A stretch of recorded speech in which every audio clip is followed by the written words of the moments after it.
The US is sending an aircraft carrier to waters off South America in the latest build-up of military forces in the region. Earlier, the Pentagon said it killed 6 men when it struck a boat in international waters in the Caribbean, claiming the vessel was smuggling drugs from Venezuela. Critics say Washington has provided no legal basis for its actions. Meantime, the Trump administration has imposed sanctions on Colombian President Gustavo Petro. Washington accuses him of failing to take action to stop illegal drug trafficking. It also slapped sanctions on his family and a member of the government. President Trump had previously called Petro an illegal drug leader. DW correspondent Felipe Abordano is in Medellin in Colombia, and he told me how Gustavo Petro was reacting to the US sanctions. Well, he said that he's not going to bend the knee to the United States. He has also called his followers to support him, and they were gathered in the Plaza de Bolívar in Bogotá. This is a very political way of showing how strong is he at the moment.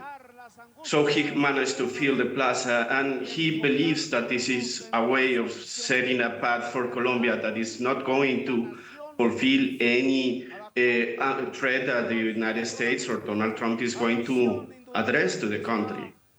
Okay. Colombia and also Gustavo Petro managed to say also that they have captured or confiscated 1,700 tons of cocaine that was going to be delivered to the United States. That's why the government of Gustavo Petro believes that this is unfair. Okay, and despite that, Trump accuses Gustavo Petro of not doing enough to curb illicit drug trafficking. And in particular, the US is not happy with this initiative from Petro that's called the Total Peace Plan. Just explain to us what that is. Well, Colombia managed to make an agreement with some guerrillas in 2016. When Gustavo Petro became to the government, he believes that he was trying to follow this path and to try to address other groups, armed groups that are in the country, in order to make a peace deal with them. But they were growing in the country because of the lack of power of FARC. They managed to grow on those areas that FARC used to control. The peace agreement hasn't managed to control those areas. And they believe that they have been strong enough to fight against the government again.